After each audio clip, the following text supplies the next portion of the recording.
बिस्मिल्लाहिर्रहमानिर्रहीम, अस्सलाम वालेकुम। मैं हूं असद चौधरी, एक नई वीडियो के साथ हाज़िर हैं। मुल्क में सियासी कशीदगी जो है वो बढ़ती जा रही है। लोग जो हैं वो बहुत ज़्यादा एक हाइप है, मामलात जो सियासी मामलात होते हैं उससे बहुत ज़्यादा आगे निकल चुके हुए हैं।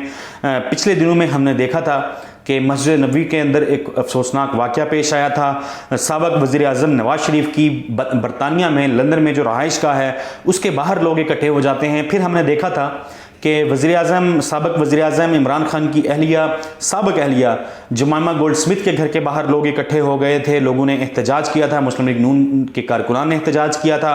पाकिस्तान में इसी तरह अफसोसनाक वाक़यात पेश आते रहे। नूर आलम खान साहब जो हैं उनको मैरियट होटल के अंदर रमज़ान की ये वाक़या है, रमज़ान अल मुबारक में वो अफ्तारी के लिए मौजूद थे, वहाँ पे अफसोसनाक वाक़या पेश आया। एक बुज़ुर्ग शहरी ने लोटे लोटे के नारे लगाने पर वो मुश्तइल हो गए थे। फिर मुस्तफ़ा नवाज़ खोखर साहब जो हैं उन्होंने और नूर आलम खान ने, नदीम अफजल चंद साहब ने रिपोर्टेडली उस शख्स को तशद्दुद का निशाना बनाया, उसको मारा पीटा। ये वाक़यात हुए। फिर हमने देखा कि जिस रोज़ मस्जिद नबवी में अफसोसनाक वाक़या पेश आया उसी रोज़ कासिम सूरी साहब जो हैं वो इस्लामाबाद में एक होटल के ऊपर बैठे हुए थे, उनके ऊपर हमला किया गया। तो ये जो मामलात हैं ये आहिस्ता आहिस्ता खाना जंगी और तसादम की तरफ बढ़ते हुए दिखाई दे रहे हैं। पाकिस्तान तहरीक इंसाफ, कोई शक नहीं है कि पाकिस्तान की सबसे बड़ी सियासी जमात है, लेकिन क्या पाकिस्तान तहरीक इंसाफ जो है उसका जो मुतालबा है कि अर्ली इलेक्शंस कॉल किए जाएं, अर्ली इलेक्शंस की पाकिस्तान में कुछ सूरत हाल बनती हुई दिखाई दे रही है? ये एक बहुत बड़ा सवाल है। अर्ली इलेक्शंस, इस हवाले से लोग मुख्तलिफ तरह की बातें कर रहे हैं। कुछ लोग ये कह रहे हैं कि मई के अंदर जो है वो शायद इंतखाबात जो हैं उनका ऐलान कर दिया जाए और फिर जून जुलाई और अगस्त के एंड पे या सितंबर में जो है वो इलेक्शंस कौम के सामने आ जाएं।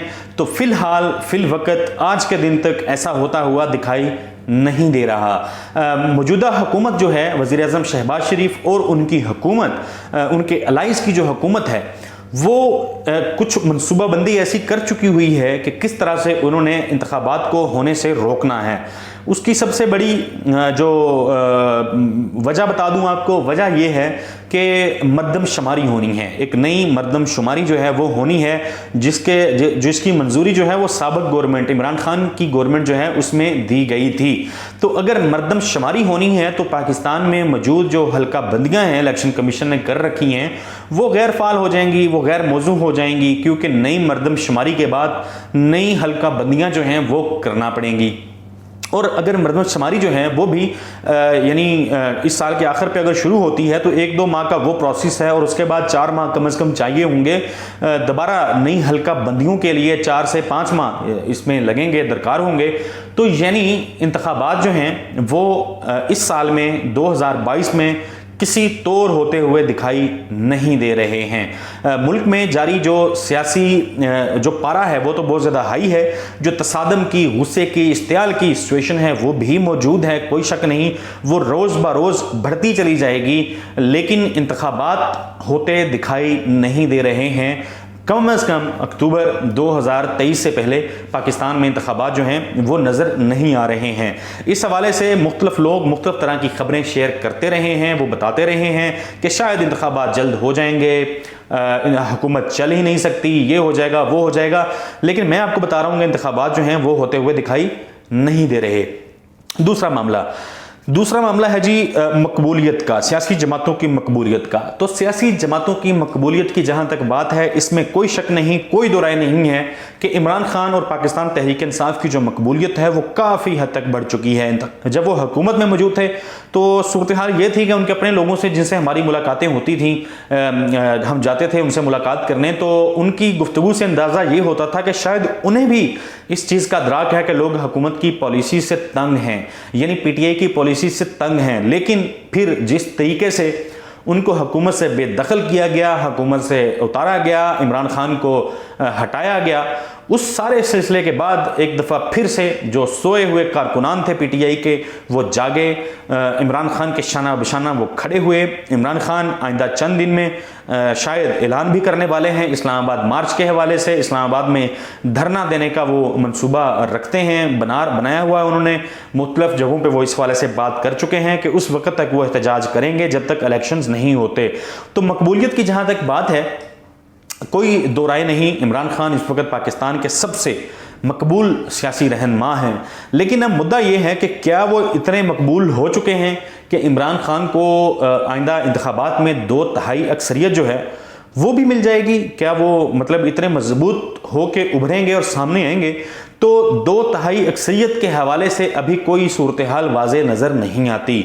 वो मकबूल ज़रूर हैं, लेकिन इतने मकबूल नहीं हैं कि उन्हें 2/3 अक्सरियत जो है वो आइंदा इंतखाबात के नतीजे में मिल जाए। उसकी रीज़न ये है, बड़ी रीज़न तो ये है कि ज़ाहिर है मुस्लिम लीग नून, पीपल्स पार्टी और फिर मौलाना फजलुर रहमान की जमात भी है। फिर पंजाब में इस दफ़ा एक बहुत बड़ा जो फैक्टर होगा TLP फैक्टर होगा। जिस तरह लास्ट इलेक्शंस में हमने देखा था कि TLP की वजह से मुस्लिम लीग नून को अपनी कई सीटों से हाथ धोना पड़ा था, क्योंकि PTI के बहुत सारे MPs और MNAs ऐसी नशिस्तें जीते थे, वहाँ पे उनकी जीत का मार्जिन जो है वो इतना कम था कि उस मार्जिन से ज़्यादा वोट जो है वो TLP के कैंडिडेट्स ने ले रखे थे। और अब मुख्तलिफ हल्कों से जो तासुर मिलता है वो तासुर ये मिलता है कि शायद आइंदा इंतखाबात में TLP जो है वो मुस्लिम लीग नून के साथ मिल के इलेक्शन लड़ेगी। शायद उनके साथ सीट एडजस्टमेंट किसी ना किसी लेवल पे हो जाएगी, जिसके बाद TLP के भी बहुत सारे लोगों को असम्बलियों में पहुंचने का मौका मिलेगा। बल्कि इसके साथ साथ ये होगा कि वो जो कम मार्जिन से जीती हुई PTI की सीटें थी वो PTI को दोबारा हासिल करने में मुश्किलात का सामना जो है वो करना पड़ेगा।